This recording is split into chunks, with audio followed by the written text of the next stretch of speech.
You're listening to the Black Eagles podcast with Sinan and Kaan. Ahmet Dursun Sergen aldı. Sergen Bülent yan yana. Sergen Bülent.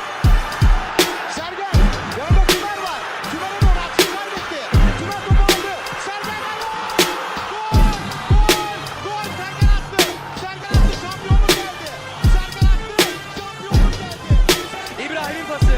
Roma. Şimdi Ahmet. İkinci gole gidiyor Beşiktaş. Ahmet. Ve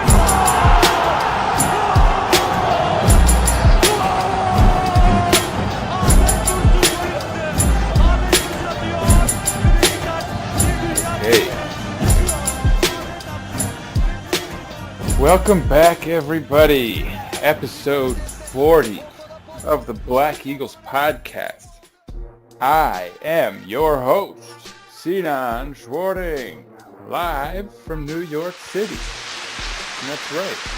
You're hearing the applause from me because I am on a solo mission here today, if you will. Kaan is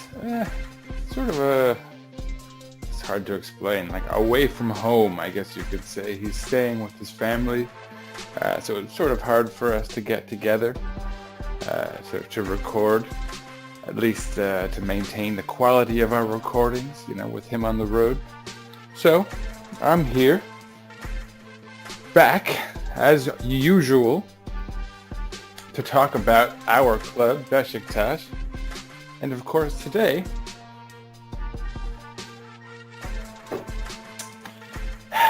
what can I say about today? I'm drinking a beer, is what I can say about today. I won't spoil the results. I'll do the usual, and I'll run us through the match. So, of course, you probably know we played Başakşehir today on the road. And so basically, started lively. Beşiktaş's starting lineup was again a 4-4-2. This time it would seem more by choice on the part of Şenol Güneş, since he did have some options. But yeah, the lineup consists of Karius in the goal, Domagoj Vida and Pepe on the back line, with Gökhan Gönül on the right side and Adriano on the left side. Atiba Hutchinson played in the middle with Gary Medel. That's right, two defensive midfielders. Jermaine Lens played on the right side opposite Ryan Babel. And it was Wagner Love up front with Mustafa Pekdemek. And that would be our starting 11 versus theirs, which consisted of Mert Günok behind the defense.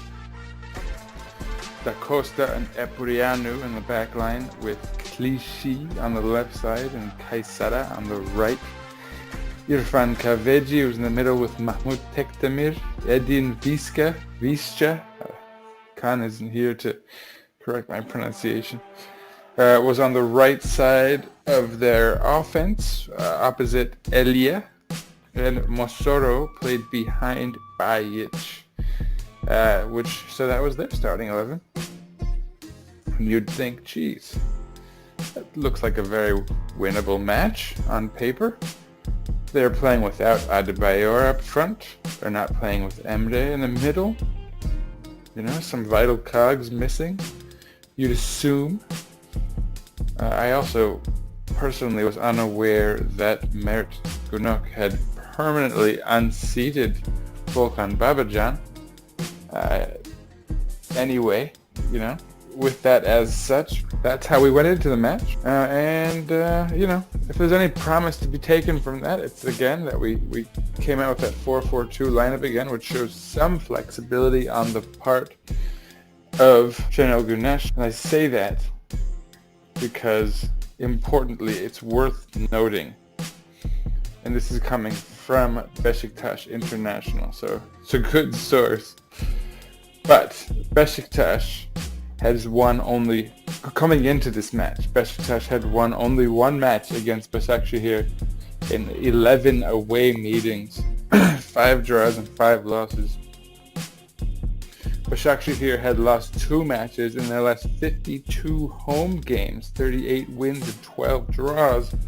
And our last win against Başakşehir was in September of 2015.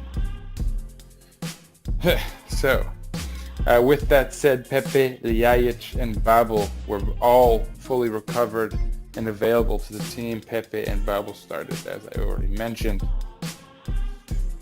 So, things looked dire just based on that alone, based on the history coming into the match. But, again, Şenol Güneş came out with a 4-4-2, again, showing some ability, some willingness to change things up, to look for some of that spark that we had in that last match against the Rizespor. Of course, the spirit of 2011 lived on via Mustafa Pekdemek was in the game. But despite that, and despite a lively start to the match even from the club, looking like they might actually sort of turn this thing around, they were resisting, initially anyway, the high energy pressure that Başakşehir notoriously brings, especially against us. It looked like we were sort of foiling that strategy early on. We might get something out of this. But then shortly thereafter, I think it was in the 6th minute, long ball drops to Edin Visca. God, I'm going to make that mistake throughout this episode. He brilliantly, to his defense, turns with the ball, cuts it in very well, drops it to Elia, who slots it past Karius, who maybe could have done more punching it wide of the goal, but he gets a hand to it, but not enough. Goes in, but Visca is called offside. And Karius saved the blushes of letting in a goal that he may have been able to stop. With that said, the only real mistake on the play to me was made by Adriano, who, I mean, to be colloquial about it, I would say that Visca sunned Adriano to death with that move. And this would be the first of a few of these plays. And unfortunately, the next one would be a bit more decisive. In the 18th minute, again, and for the second time, and I think the last that I could recall anyway, at least perhaps the last I maybe wanted to recall, Adriano got sunned again by Visca. I'm just going to go with Visca. But yeah, he was sunned to death by Visca again, this time resulting in a corner kick because the defense recovered, luckily. But unluckily, the corner kick dropped directly to the foot of Epureanu. And of course, it's Visca again on the assist from the corner. The guy is a terrorist. That's a little harsh, perhaps, but he definitely terrorized Beşiktaş today. And Epureanu scores. Now, I won't analyze the goal just yet. I'll just say that many people blame Karius for the goal. I don't, and I'll get into why. I think that's going to be a bit of a hot take, since it seems almost a consensus that it was Karius' fault. But again, I do not oblige that opinion. Going on in the 25th minute, Adriano came out, being replaced by Caner Erkin, which is probably why I didn't remember him getting sunned to death by Visca anymore. But in his defense, or to his defense, I should say, this could also very likely be why he was sunned to death so succinctly, or so definitively. But yeah, Adriano had a bit of a horror show out there before being taken out by Caner Erkin, and I think many people were unhappy that Caner Erkin was needed because he had been fairly poor in the previous few matches. I think many were very glad to see Adriano come in. Kaan, in our previous episode, mentioned that Adriano had brought a stabilizing force to the side. So, not particularly useful that he was poor and again injured. I don't know if there's been any reports as to how bad the injury was, if it's really, if it was his previous injury being re-aggravated, if he'll be back soon. We can hope for the best, cross our fingers, knock on wood, whatever it is you'd like to do. In the 45th minute, Jermaine Lens got yellow carded. Foul seemed to, it was definitely a foul, but maybe the card might have been a little harsh. I'm not sure about that. There were no subs made at the half, which, I'm not sure about that decision. We were down 1-0 and looking flat. We did not seem to respond to going down a goal in a way you would have liked, especially since we did come out pretty sharp early on, and you'd like for them to have recovered that mode as quickly as they could have. It didn't. Things sort of dragged along, although I'll say that Beşiktaş did start to kind of control the match a bit at this point, holding more of the ball, maybe looking the more dangerous side, although really there wasn't a lot of action in front of the goal. 62nd minute, Napoleoni comes on for Elia. 65th minute, Adem Ljajic comes on for Jermaine Lens, which was questionable. I'd say Babel had been the most lively, but Jermaine Lens was probably the second most. He'd been picking up steam a little bit by then. So that seemed an errant sub, especially considering that to this point we've still got Wagner Love and Mustafa Pekdemek being largely inept, especially Wagner Love. I'll talk about Pekdemek. He was not so bad. We saw Soner Aydoğdu come on in the 73rd minute for Mosoro as Başakşehir tried to consolidate defensively.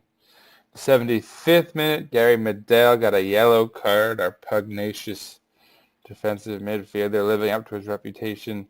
Shortly thereafter, Aydoğdu got himself a yellow card. He had just come in 3 minutes earlier.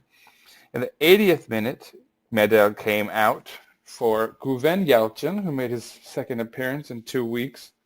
Although, in this case, he did not have much time to do anything.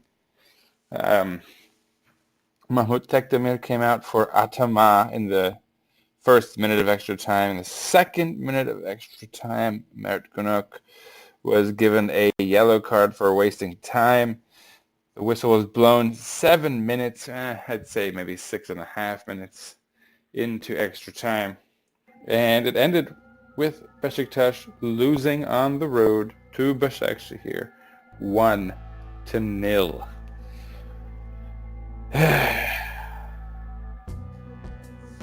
Statistically, I'm going to move things along. Beşiktaş had 17 shots. 17 shots to their 9, but only 4 on target to their 3. So if you'd like to talk about ineptitude up front, only 4 of 17 shots were on target. Possession went 59% to 41 in favor of Beşiktaş, which you might expect given that we were behind for much of the match. After the 18th minute anyhow. Passes went 503 to 371. Accuracy went 75% on Beşiktaş's side to 66% on Başakşehir's. 75% is not particularly good for Beşiktaş, who I think you want to be at around 80 at the least, given the talent they have and what they've done thus far. 66% passing is pretty poor on the side of Başakşehir, and this follows a theme of us losing to teams that did not actually play particularly well. In this case, Başakşehir's defense was solid and really has been solid for some time, if we're going to be realistic, but even still, their passing was poor. They did not really hold the ball particularly well. Beşiktaş does not have much of an excuse here. Again, they looked soulless, out of rhythm. fouls, 16-14. Beşiktaş having more, I should say having committed more. Yellow cards, 2-2. Offsides, none on the side of Beşiktaş, 3 for Başakşehir. Corners, 9-3, which, suggests again a lot of the pressure that Beşiktaş did manage to put on Başakşehir, although not a very dangerous pressure, and not the type of pressure where you felt like a goal was coming inevitably. 2 big chances came, one on a long-range effort from Babel in the second half, and very late in the game, in extra time, a corner from Babel fell to Wagner Love, and he just didn't do anything with it. I think this might have been the 6th minute of extra time, so it would have been a clutch equalizer, giving Beşiktaş something very nice to work with on the match day. It did not go their way. Of course, Wagner Love, I don't even know how he messed it up. It really dropped him right in front of the goal, and it seemed like he could have made any type of contact and it would have gone in. Instead, he just sort of muffed it right into the keeper's arms. It was so indicative of the type of match really he had all day, and most of, you could say, the attack did all around, but particularly those 2 forwards. Before I analyze any further, I'll go into the back end a little bit and just talk about where Beşiktaş stands at the end of the day. Başakşehir is in first place with 24 points, 4 points ahead of Galatasaray and Antalyaspor, who are in there at 20. Kasımpaşa has 19, and Beşiktaş is in 5th place with 18. Not pretty. Certainly not pretty. So now Beşiktaş is 6 points out of first place. Only 2 points out of second or third at this stage. But one has to consider that there are still 2 more match days for this week. This week of action in the Super League. And what that means is that Ankaragücü, Trabzonspor, Yeni Malatya, and Göztepe could all theoretically pass Beşiktaş by the end of Monday. It's not particularly realistic. You got it. If I'm going to be honest, Beşiktaş at a +5 goal differential, it would mean that Ankaragücü, especially Ankaragücü and Göztepe, have almost impossible jobs there in terms of needing huge wins to pass Beşiktaş. And even Yeni Malatya and Trabzon would need to win by at least 2 goals each. So, realistically, Beşiktaş is probably going to end the week in 5th place, 6 points out of first, but very much within reach of the rest of the pack. And 6 points is 2 games that would be won by Beşiktaş and lost by Başakşehir. They will be playing again in Vodafone Park in the second half of the season. So, you can't say the season's over. You can't say Beşiktaş is out of anything. But you can say this is a bit of a blow. This is definitely a blow. Even a draw would have been, more comfortable. 4 points back. And only a point behind Galatasaray, maybe gaining on them a little bit for them having lost.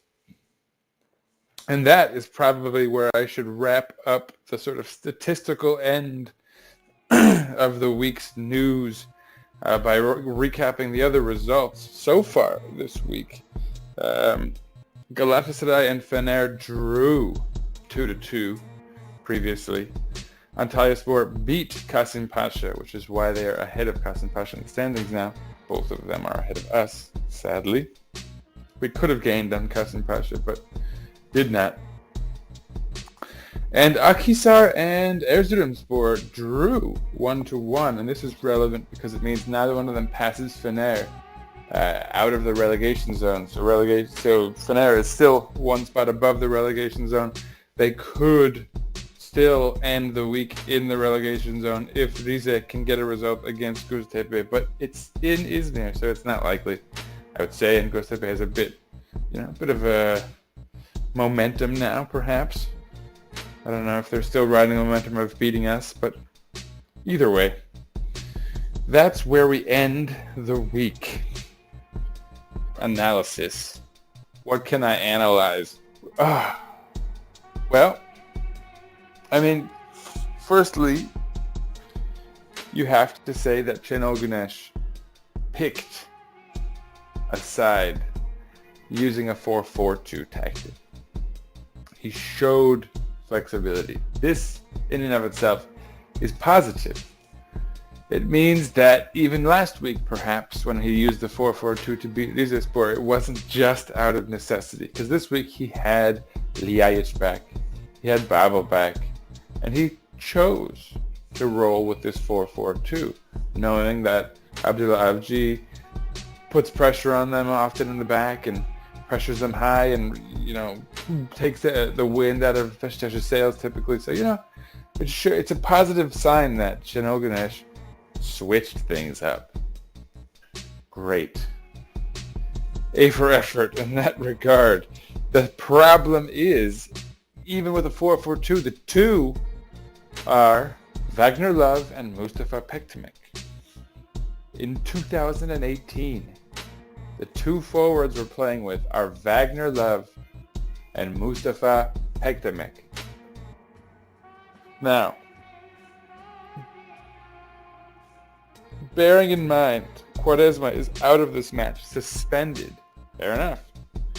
Bearing in mind that Gökhan Töre is probably injured long-term again, having some kind of internal bleeding in his knee. I mean, it sounded like a mess. And hopefully we'll have more news on that going forward. I don't at the moment. Still, and you can't really complain about seeing Lenz and Babel on the wings. But once again, you're playing with Mustafa Pektimik and Wagner Love. I've said this before, I'll say it again. Ryan Babel has played one match up front as a striker, and he has scored one goal in that match. Yes, it was a screamer from distance, but that's not the point. The point is that a striker's job is to score goals, and he did that. Whether it was, a status quo, typical goal or not. I would absolutely have played Ljajic on the wing. Even Caner, if we're, honestly, I would have gone with Ljajic because I think he's very comfortable on the wing. That's one of his primary positions alongside attacking mid. Because he has that spark that he can provide. And I think he has I've said this before, I think he has a very good rapport with Ryan Babel. I think he respects Babel. He's a name he recognizes. He's someone he looks to pass to when they're on the pitch together. Kaan's criticized that. I think Kaan said that he wishes, that Babel can kind of hold things up. No, there's no doubt about that. But regardless, you want players being comfortable together on the pitch. I think Babel and Ljajic are that. I would have liked to have seen Ljajic on the left side with Babel up front alongside maybe Pektimik, fine. He scored twice in the last match. He was lively, vibrant. And regarding Pektimik today, I'll say one positive thing. He surprised me in his ability to connect with guys on his own side. His ability to distribute the ball was fairly solid. Now, this was on display because he was often about 20 yards further back behind play than he should have been as a striker. And we needed someone up front attacking. So that's probably a knock on his ability, his positioning ability. But he's clearly made strides in terms of his ability to connect the team and, move the ball around the pitch, which, that's it's good to know that in these years that he's sort of disappeared, he's still been working at his game.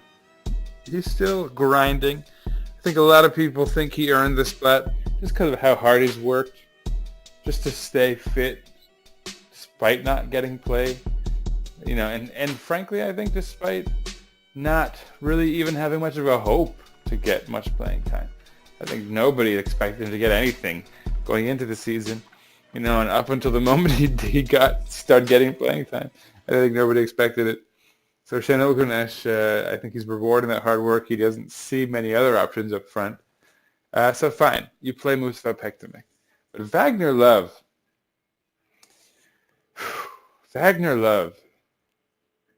is just, it's like when the ball is, when he's the only guy up front and someone else is bringing it up front, it's like, either that guy who's bringing the ball has to do something brilliant, or he's going to try to pass the ball to Wagner Love. And if he does, you're going to lose it. It's like a guaranteed, he's like a vacuum. He's a giant black hole.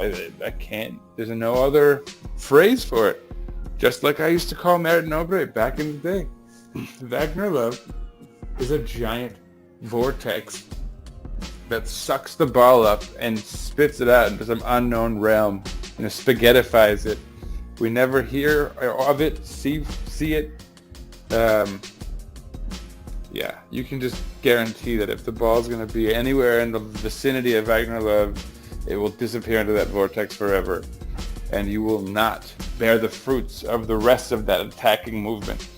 And that's a guarantee at this stage. I think that there is now zero logic for playing Wagner Love in 2018 for this Beşiktaş unit. I mean, honestly, I think that's friendly. That's being very friendly.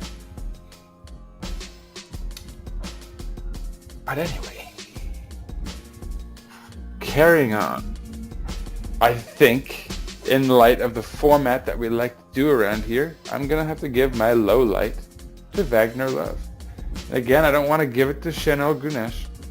He did shake things up, and it sure looks like Abdul Avci still has his number regardless. But today you can't say that Şenol Güneş didn't try something new, didn't give it a good go. You can certainly argue that Şenol Güneş did not put the right pieces out there with that new tactic. And I've said it already, up front, you're not going to get anywhere with Wagner Love and Mustafa Pekdemir in 2018. But here we are. So Wagner Love gets the low light, not Şenol Güneş. And also because I think I want to stop giving it to Şenol Güneş. We've done that so much. Our point has been made. We think the time has come. And, if anything, today was further sign of that. Like, what more can the guy do?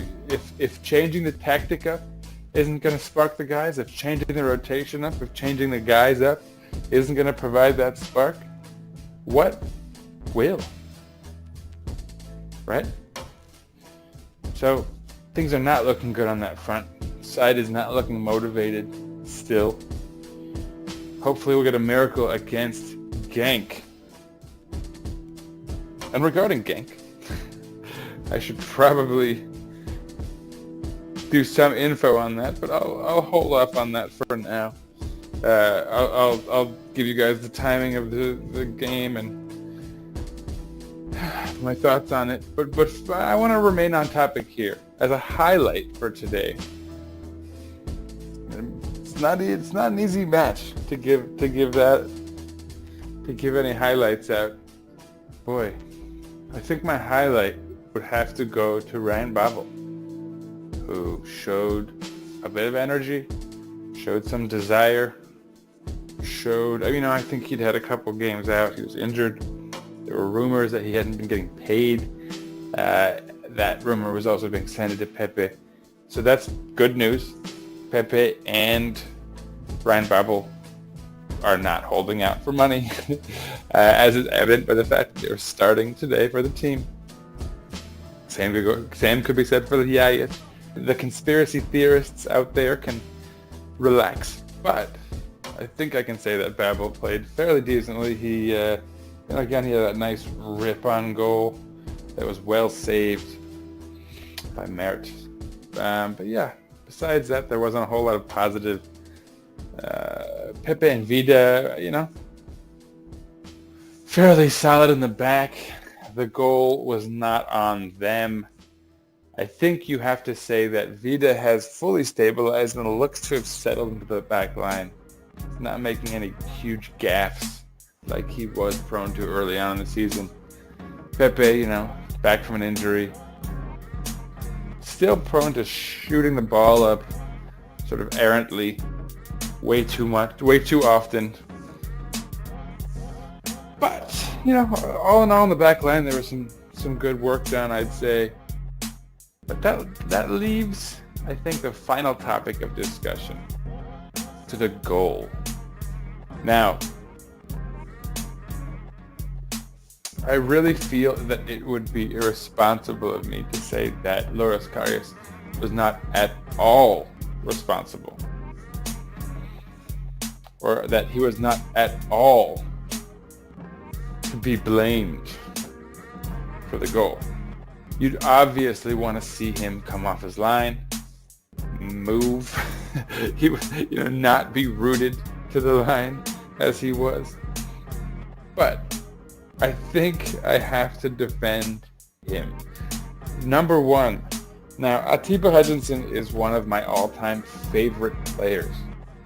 He's a Beşiktaş legend. I've talked about how I want him, retiring with the club and coaching the club. I want nothing but the best for Atiba, and I don't want any slander. I'm not going to be here for any of that. But he was slow to his defender. For the second time, he was slow to his defender against Konya on a set piece as well, which also resulted in a goal. I don't know if that's something he wants to look at, when he's reviewing the tape. I think even a guy the age of Atiba Hutchinson is probably willing to look at his game and see where, to reflect, see where he can improve. I think that's something you might want to look at, especially because it's not like a recurring thing throughout his career. It just looks like this year, maybe his pace is eluding him a bit in those moments, and that's where you're, you could be a step ahead of the game if you know a problem's occurring and kind of position slightly differently to accommodate. That's something you might want to look at. But look, a goal was scored, and let's say it was 100% Loris Karius' fault. Let's say he made a mistake. Let's say they scored a goal against Loris Karius, because in fact they did. That's not a stretch at all. It's okay, goals are conceded. Fabry conceded goals. Tolga conceded a lot of goals. He would have conceded a ton more than Karius has. Keepers make mistakes. And at the end of the day, the biggest issue with Karius right now is how much focus there is, how much pressure there is on him. And he's not really making that many mistakes relative to anyone else. If you look at the amount of goals we've conceded, it's not like a ridiculous sum. It's not this huge amount like that we're not playing historically bad defense, honestly. We're not playing good defense by any stretch, especially regarding our goals conceded. But look, we can't look at every goal that Karius concedes and hyper-analyze it and think, oh, it's his fault. That's that guy's. We're in this fever pitch trying to point fingers. When at the end of the day, look, defenses concede goals. The issue we have is that we basically need a clean sheet to get 3 points. If we concede even a single goal, the best we've done is probably, scored one goal ourselves, and that gives us a point at best, if not a loss, as was the case today. You concede one goal, and we lose the match. That means, look, Şenol Güneş's reputation is as an offensive manager. He's supposed to have an offensive mind for the match, for the game. Right? He's supposed to be playing in an attacking manner. So if the issue we're having is that conceding a goal gives up the entire match, week in and week out, be it, conceding the goal that gives them an equalizer or the goal that wins them the match, either way, we're dropping points by conceding one goal, and suddenly Karius is the devil. Look, man, we should be able to handle giving up a goal. We have more talent on paper than we've ever had in the history of this club. If you look at the wages we're spending, if you look at the quality we have guys who are going deep into the World Cup for the first time in our club's history, playing for us week in and week out. We have guys on the Dutch national team. We have guys like, there's no excuse for this club to be playing like this. And at the end of the day, we're putting the vast majority of the blame on our goalkeeper, which no matter what is always the laziest finger to point. Because how many things have to go wrong before it comes down to a goalkeeper having to make a save or not? How many, like in the build-up, in the, whatever resulted in the corner kick, like we also have to bear in mind, right? The vast majority of these goals are on set pieces. Can you blame that all on Karius? Yes, maybe he has a weakness, on set pieces, handling corners, whatever. But at the end of the day, there's a whole, the rest of the defense in that same area on all those set pieces that you have to look to as well. How is the ball always getting to the attacker where Karius has to do something about it? How often is it, we're playing against clubs that are not of a particularly high quality all around, not maybe in the world, in the grand scheme of things, they're very talented. I think certainly you can make the argument the Turkish Super League has developed quite a bit. Certainly it has in the 15 to 20 years that I've been following it.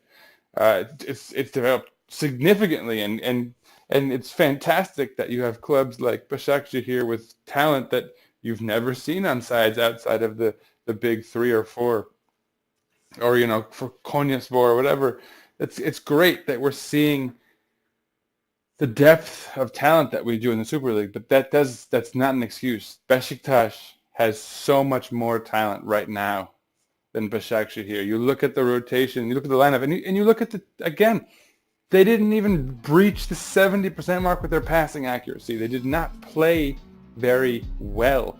They're not exceptionally talented individually. They defend exceptionally well, and they're running all over the pitch, but they're not doing anything particularly well individually.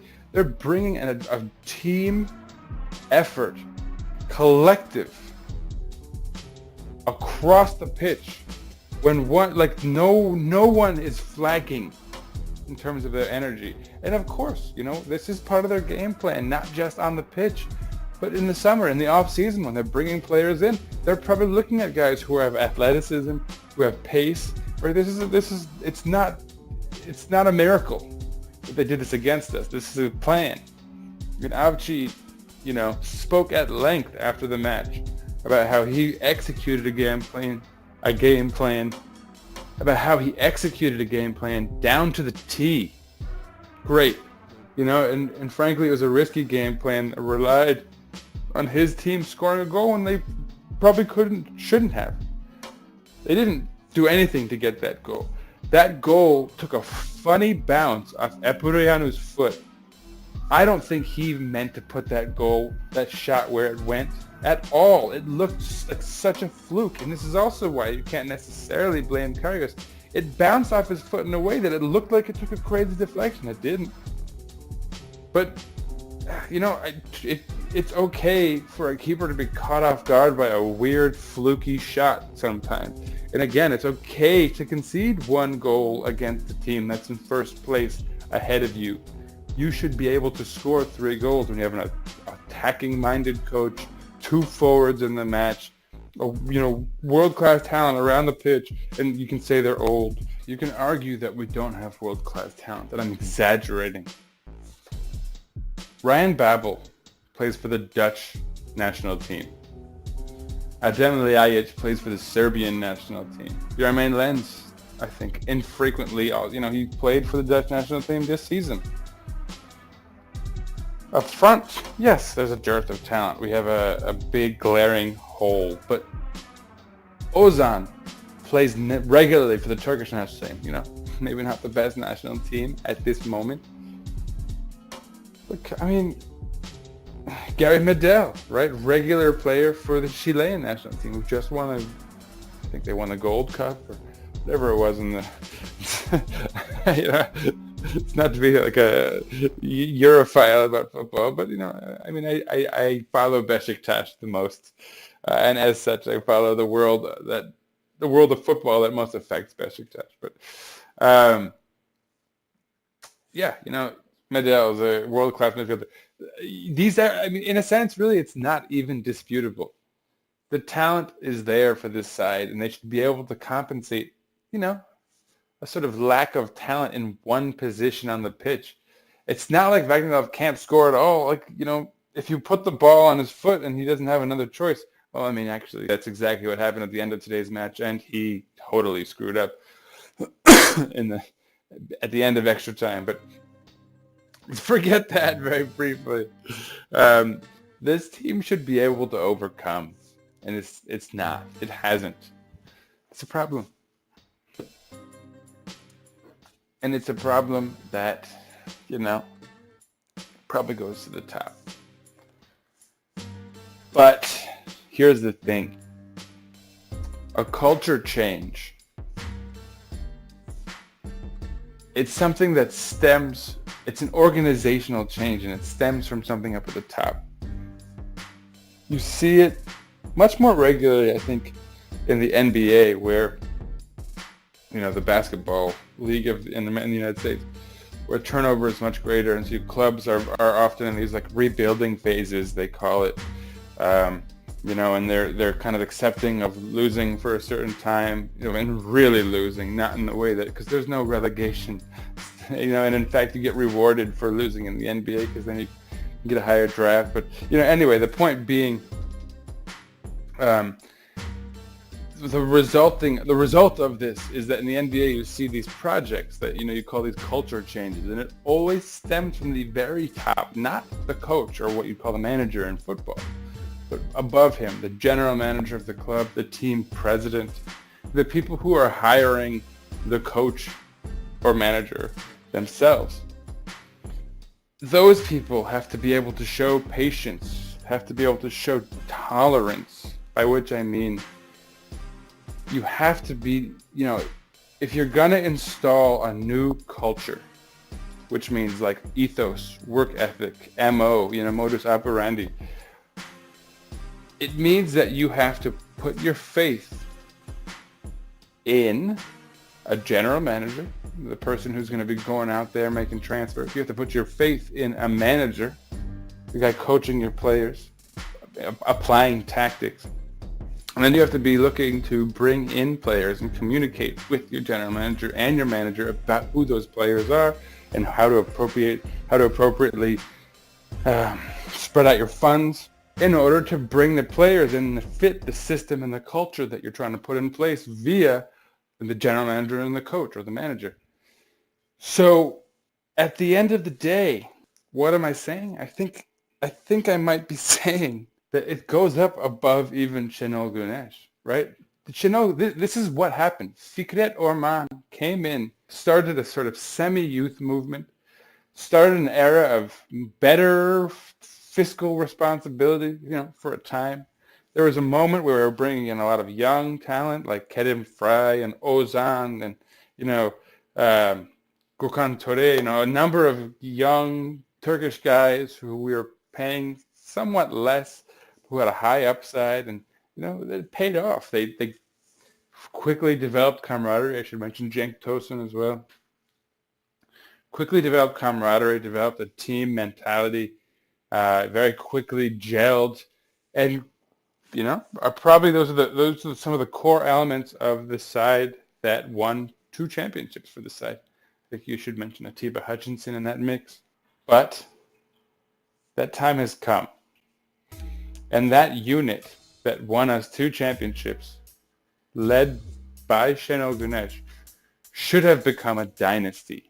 By which I mean they should have aged gracefully. They should have been replacing players naturally, developing them, having a plan long term to supplant some of the older guys, extended over time, gracefully, to be bringing in youth, to be maintaining the talent level but also the sense of development within the team unit, within a team structure, within a team culture.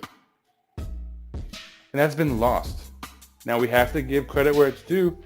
Shano Gunesh and Fikret Orman, they brought that to this club. And it's been a great few years.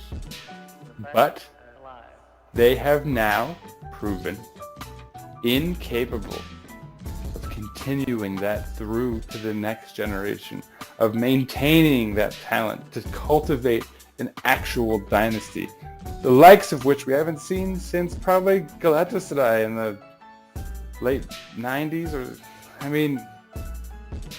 Fener had a run, when they went to the quarterfinals of the Champions League, and, Alex. But, we really haven't seen a dynasty of this nature in some time. Beşiktaş truly had an opportunity to be, along the likes of like Lyon in that stretch where they won 7 or 8 championships in France, or Inter in Italy. Beşiktaş really had that opportunity, and we let it slip through our fingers. You can especially say that when you look at our rivals right now. We're not being tested by the best that these clubs have ever brought.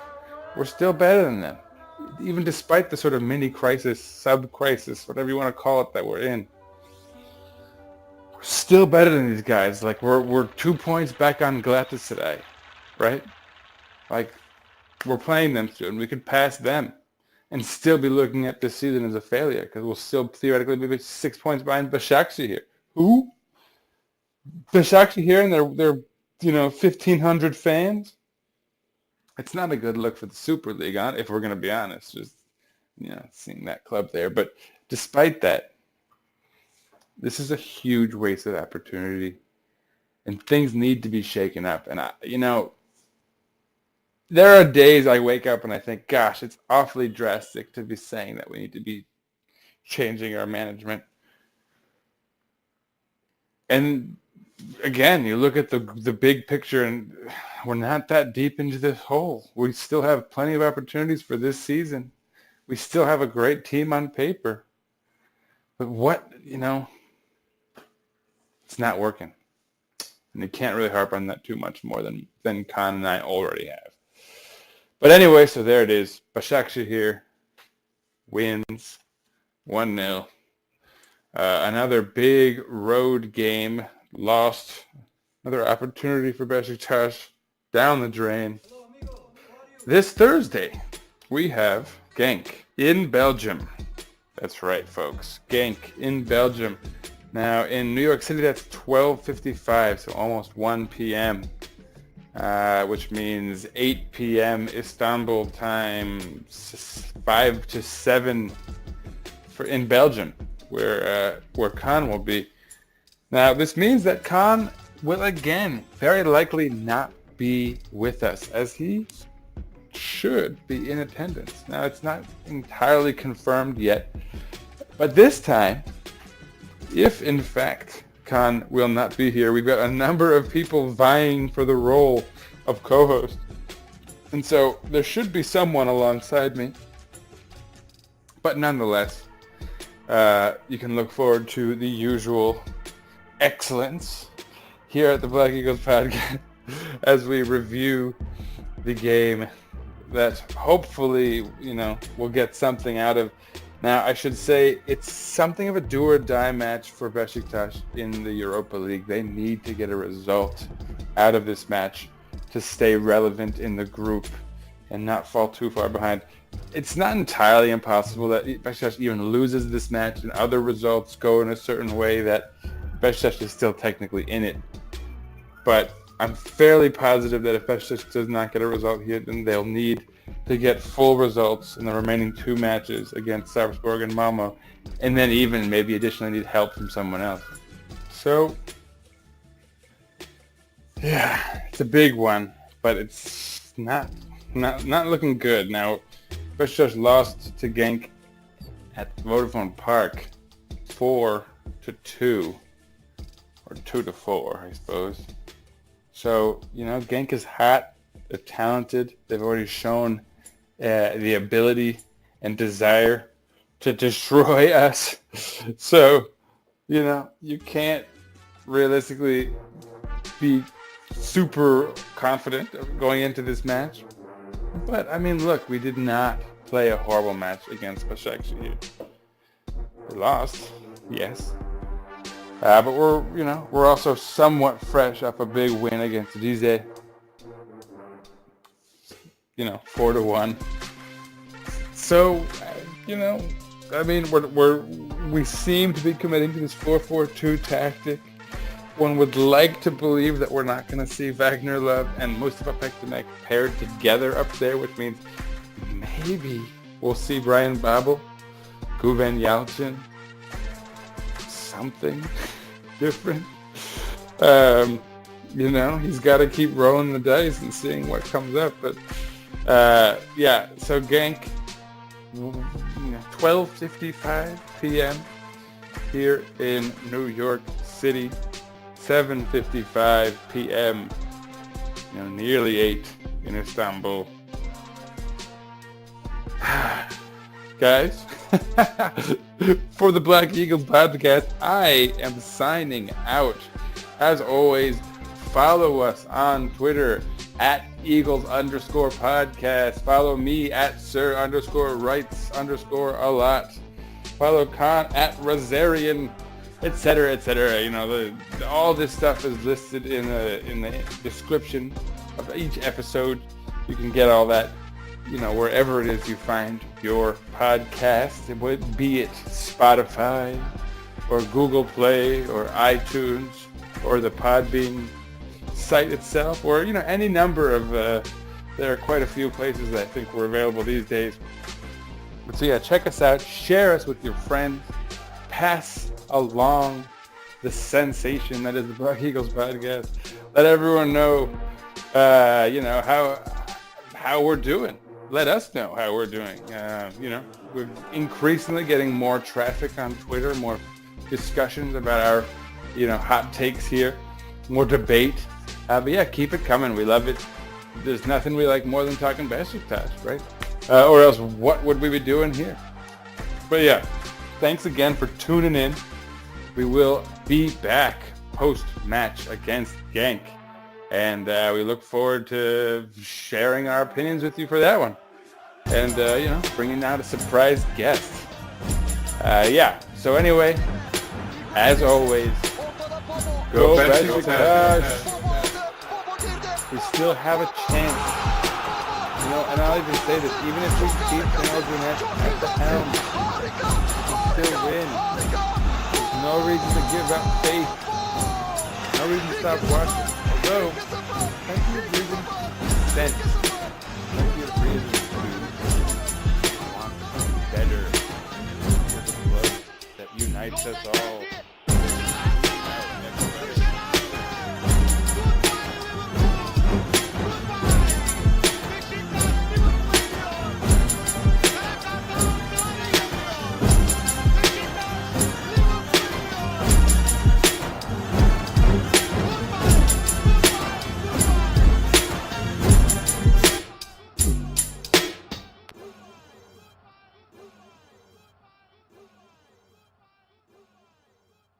Beşiktaş International hopes you enjoyed this program.